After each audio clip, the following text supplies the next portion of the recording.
বিশ্বের ঐতিহ্যবাহী ম্যানগ্রোভ সুন্দরবন। প্রতি বছরের ন্যায় এবারও সুন্দরবনের সাতক্ষীরা রেঞ্জের মধু উৎসবের আয়োজন করা হয়েছে।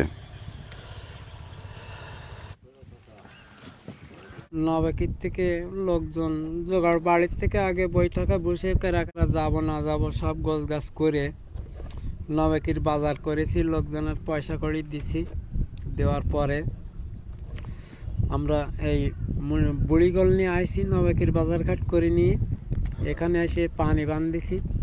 তারপরে এখান থেকে পাশ নেব, নিয়ে আমরা জঙ্গলে যাব, যাইয়ে আমরা মধু আহরণ করব। মধু সংগ্রহের ব্যাপারে মোয়ালদের সচেতনতা বৃদ্ধির জন্য আয়োজন করা হয় জারি গান।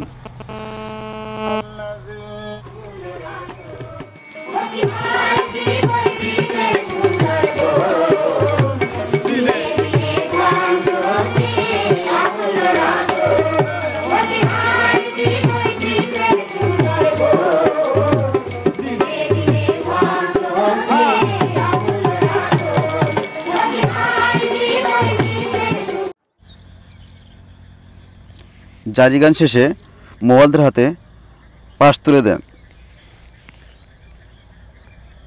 1 এপ্রিল থেকে মধু সংগ্রহের অভিযান শুরু হয়েছে সুন্দরবনে। সমস্ত এলাকায় মধু আহরণ নিষিদ্ধ আছে, সেই সমস্ত এলাকাতে যাতে মধু আহরণ না করে সে ব্যাপারে বাওয়ালিদের, মৌলিদের এবং অন্যান্য স্থানীয় জনসাধারণকে বোঝানোর চেষ্টা করেছে। 1 এপ্রিল থেকে আগামী 15 জুন পর্যন্ত এই মধু সংগ্রহের কাজ চলবে বলে আশা প্রকাশ করেছেন সহকারী বন কর্মকর্তা তৌফিকুর রহমান।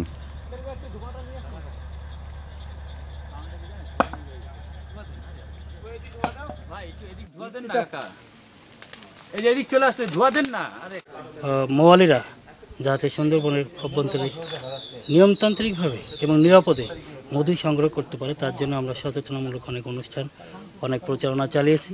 এছাড়া এই সময়টাতে বনের অভ্যন্তরে বন বিভাগের পক্ষ থেকে টহল জোরদার করা হচ্ছে, যাতে কোনো বনদস্যু বা জলদস্যু কর্তৃক মৌয়ালরা আক্রান্ত না হতে পারে সে ব্যাপারে বন বিভাগ যথাযথ পদক্ষেপ গ্রহণ করতেছে।